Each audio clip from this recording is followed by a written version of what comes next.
Today was supposed to be our honeymoon. What do you mean by tearing up my passport?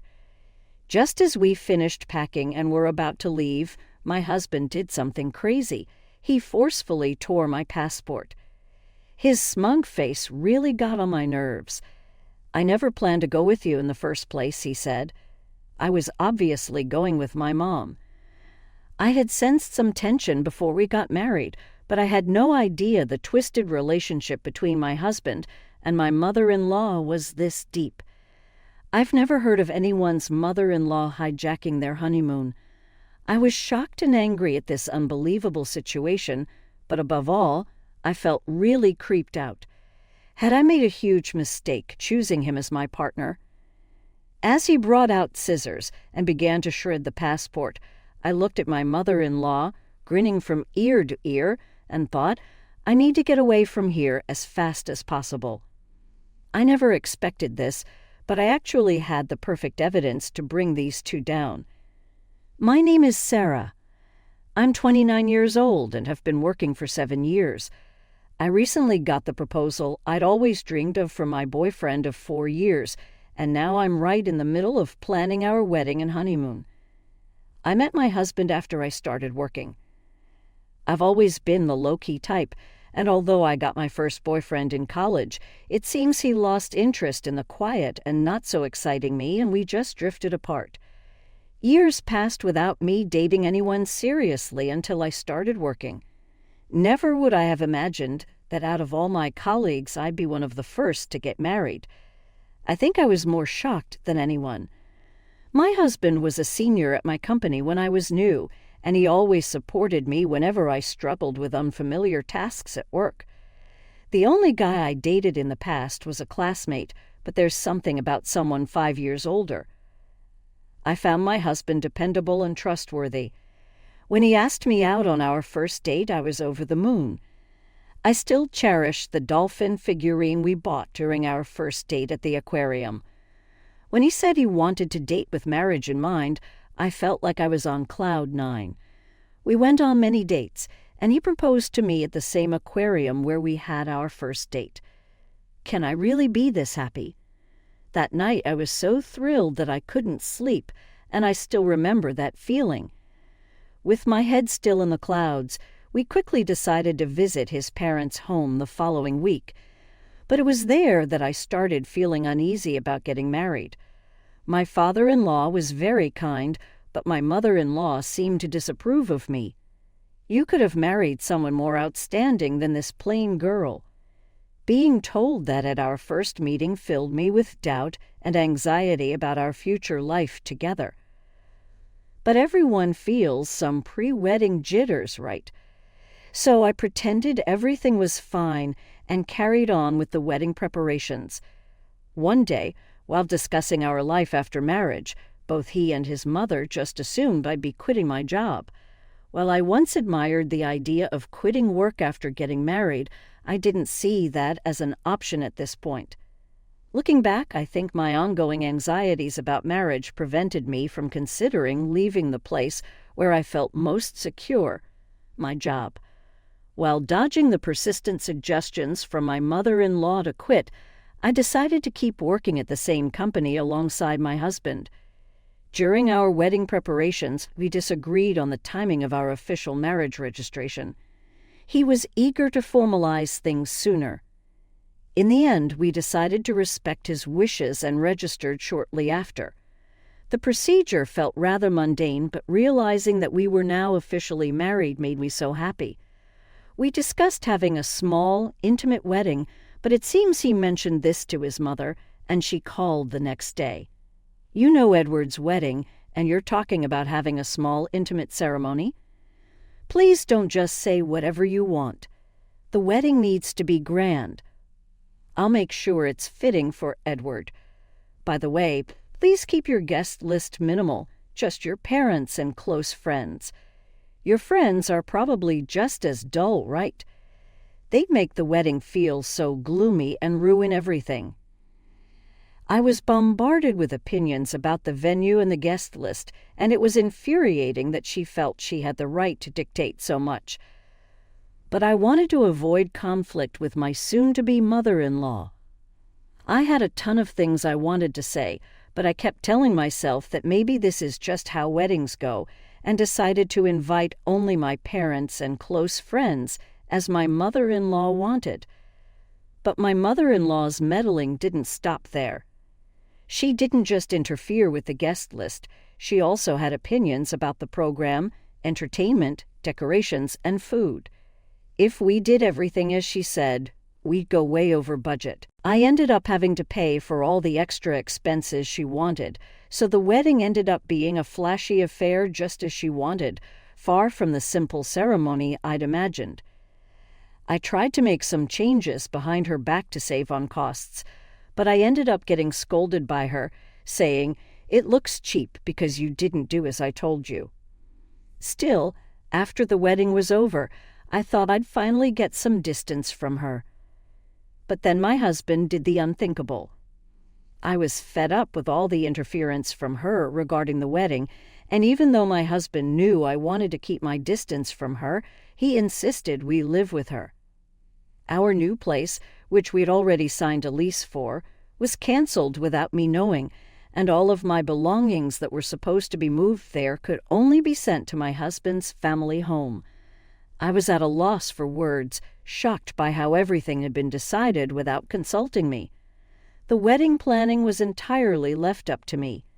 Even when I told Edward the costs would exceed the budget if we met all of her requests, he pretended not to hear. The anxiety I had even before the ceremony had grown immensely. After our wedding, we had planned to go on a honeymoon abroad. I had always wanted to visit this dream destination, and the idea of going there for our honeymoon felt surreal. However, my growing unease with Edward, who by now was acting quite suspicious, and the thought of living with my mother-in-law when we returned really dampened my spirits. Yet, just like with our wedding preparations, Edward wasn't very cooperative about the honeymoon planning. But strangely, he took the lead in booking the flights and hotels. I assumed Edward had chosen a romantic hotel for our honeymoon. I was excited, even though I had to foot all the bills. Caught up in the pre-wedding euphoria, I was just glad Edward was helping out a little. Little did I know this was a foreshadowing of a shocking event to come. The wedding wrapped up, and amidst the hustle and bustle, the day of our honeymoon arrived. Despite some unresolved feelings about the wedding and impending cohabitation, I was determined to enjoy the trip with the man I loved. But as I woke up in the middle of the night to prepare for our flight, Edward dropped a bombshell. As if it was no big deal, he said, "Sarah, I'm going to go with my mom." I was double-checking our luggage, stunned and unable to comprehend what he had just said. "What are you talking about? It's our honeymoon. Why would your mother be coming? We've only paid for 2 tickets and the hotel." Visibly shaken, I tried to understand his logic when Edward dropped another shocker. "I never said I was going on this trip with you, did I? Don't make me laugh. Of course I'm going with my mom. This trip is a gratitude trip for all she's done for me. You stay here and get the house ready by cleaning every nook and cranny." With that, Edward began to tear apart my passport, which I had entrusted to him. I was in disbelief, unable to utter a word, just watching my passport being destroyed. Right then, my fully made-up mother-in-law burst into our room without knocking. "Edward, are you ready?" Seeing her, Edward's face lit up. "Yeah, we're good. Finally, we can go on this trip without any interruptions."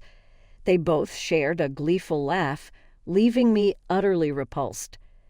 I realized I was about to marry an absolute nightmare. I had been pondering how to get along with my mother-in-law in our upcoming married life, but this was beyond my wildest thoughts.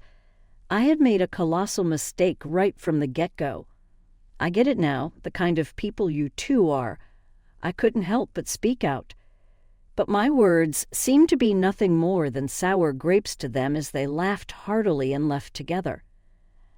I had been so happy that Edward was helping out a bit with our honeymoon, but that was just him preparing to go with his mother. He had willingly taken charge of the flight and hotel bookings because he was booking everything under his mother's name from the start and dumped all the costs on me. The betrayal by my husband hit me hard, but my anger outweighed my sadness.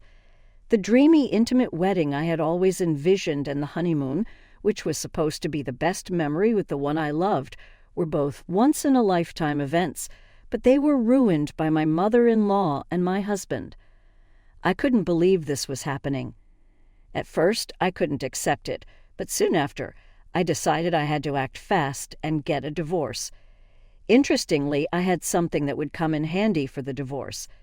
Initially, I started recording with the intent of preserving memories of the most significant events of my life, my wedding and honeymoon. Since the wedding preparations, I had been recording and capturing various moments. What began as a pure desire to cherish our wedding memories gradually turned into documenting my mother-in-law's malicious actions and harassment. I often thought of quitting since I'd probably never watch these recordings again, but it's ironic how useful they turned out to be. Just a few days ago, I had moved in and was still unpacking. Now I began to repack my stuff. Ironically, I hadn't opened much, so packing was done in no time.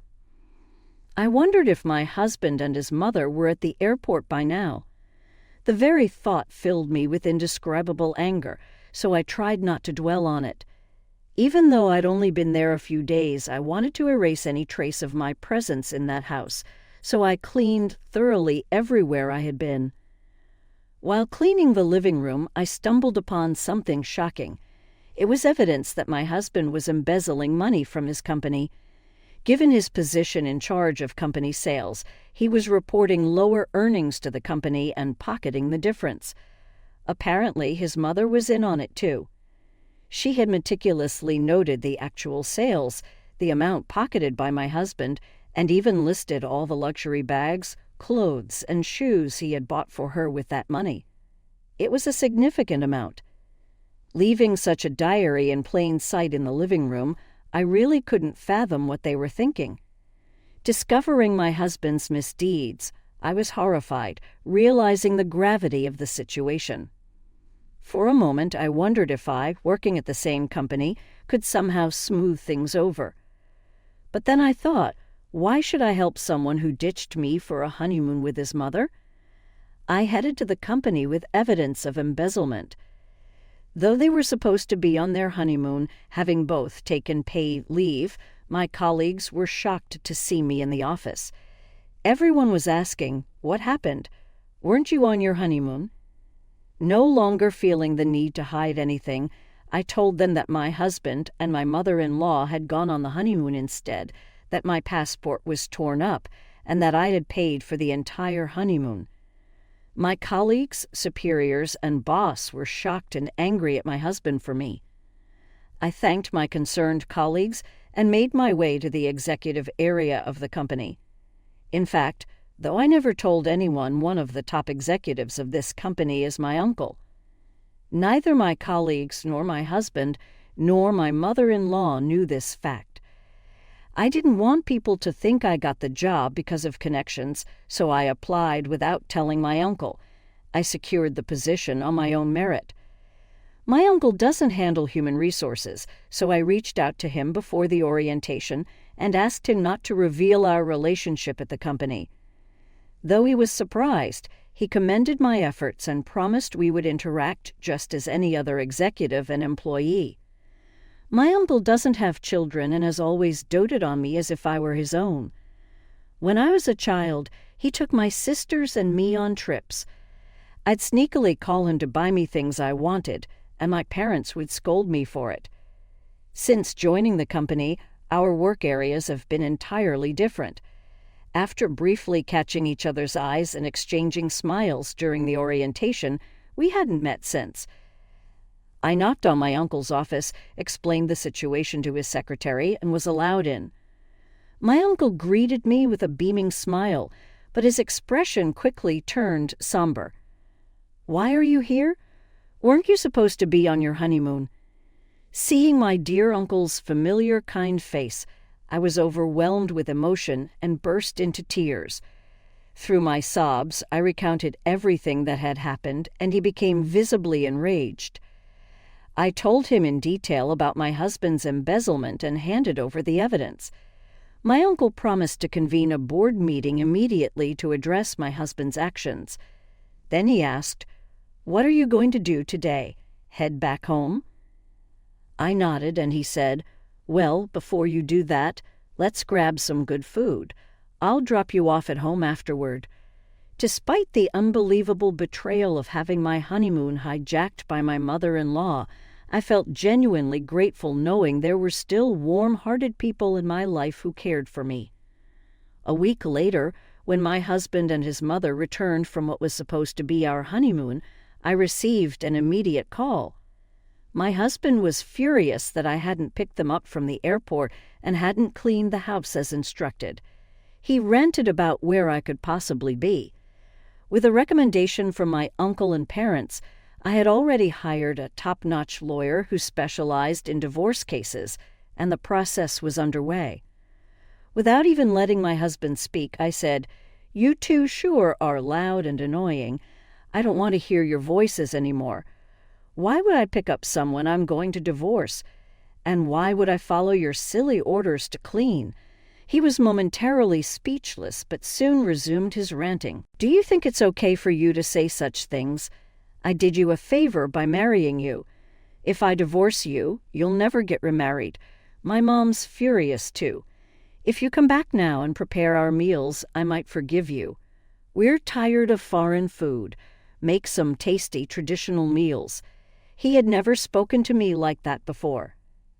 After revealing his scheme with the passport and going on a trip with his mother, his true colors had shown. It dawned on me that I had never truly seen him for who he was. I had been reflecting on this realization over the past few days. "I've consulted a lawyer regarding our divorce. Could you please discuss related matters with them?" "A lawyer? What are you talking about? I'm not getting a divorce." I could hear his mother in the background shouting for him to hand her the phone, calling me names. "Well, do as you please. By the way, I informed the company about your embezzlement. I think they'll be calling you in soon. Maybe you should get a lawyer too. Bye." I could sense his panic on the other end, but it wasn't my problem anymore. He kept calling, so I just blocked his number. My uncle was aware of our honeymoon dates, so right after our call, the company summoned my husband. Using the evidence I provided, they verified the information and confirmed the discrepancies in the payments. It turned out the amount my husband embezzled was enormous. In front of the company's executives, my husband desperately tried to defend himself. He fabricated a story claiming I was the real embezzler and he had tried to stop me. At that point, my uncle couldn't hold back and shouted, "My niece would never do such a thing. We've confirmed that you and your mother committed the embezzlement. You're lucky we haven't involved the police yet." Realizing the jig was up and that I was related to senior management, my husband looked as if he had lost his soul. That day, I went to the company to return the wedding gifts to my colleagues, since our marriage had ended so soon after the wedding. Everyone refused, saying they had given them as a token of their blessings. While I was surrounded by this warmth, my ridiculous husband approached. "Why didn't you tell me you were related to the top brass?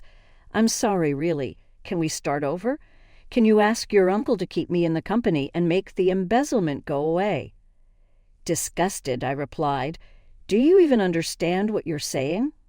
Are you okay in the head? Divorce is the only option now. Reflect on your actions and face the consequences." Having said that, I pushed him away, but he must not have had anywhere else to turn. He clung on desperately. Watching this, my colleagues called security, who dragged him away. He was fired immediately. Regarding the embezzlement, it seems the company is seeking damages from my husband. After finding out about the whole situation, my mother-in-law repeatedly tried to contact my family. However, once she consulted my sensible father-in-law, the calls stopped. I had always wondered why my sensible father-in-law had even allowed our honeymoon in the first place. When he later came to apologize, admitting his mistake, I understood. After hearing his side, he had believed my mother-in-law was going on a domestic trip with her friends. He was looking forward to a week without my nagging mother-in-law, who was always badgering him about shopping and wanting to dine out. Thinking it would be like a little slice of heaven, then I came home. After hearing about the ridiculous actions of those two, my father-in-law agreed I should return to my parents' home and even helped me pack. At the time, our emotions were high, and without discussing much else, I just went back to my family home. Knowing how genuine, kind, and rational my father-in-law is, I'm sure he would have stopped all this if he had known. He was the only reasonable person I could trust in that house. Although I was the victim, it was incredibly embarrassing to think that my honeymoon had been hijacked by my mother-in-law.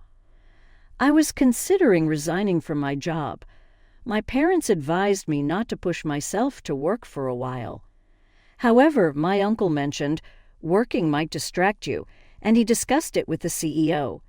It seems they arranged for me to be transferred to a branch office. The divorce process with my husband went surprisingly smoothly, thanks to an excellent lawyer. However, I later learned my father-in-law was involved.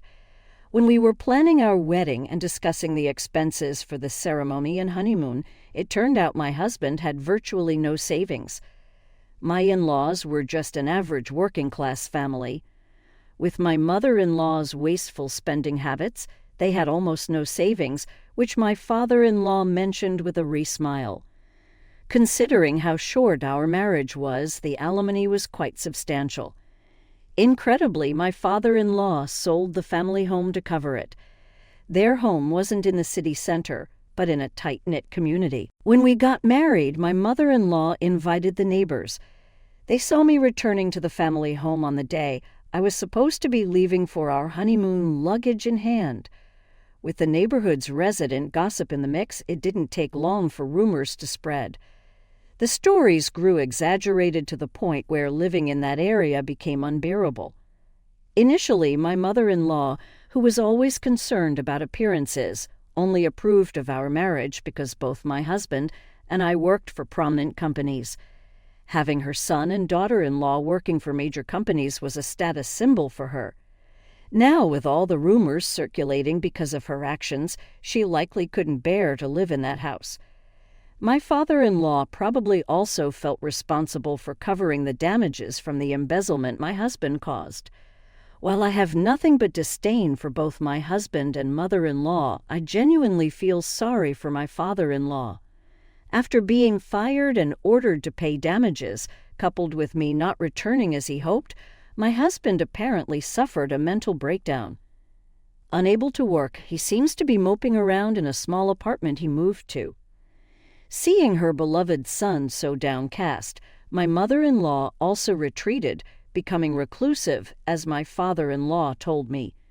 In fact, my father-in-law, fed up with my mother-in-law, was considering divorce, as he didn't want to spend his later years with her. He asked if I could introduce him to the lawyer I had used.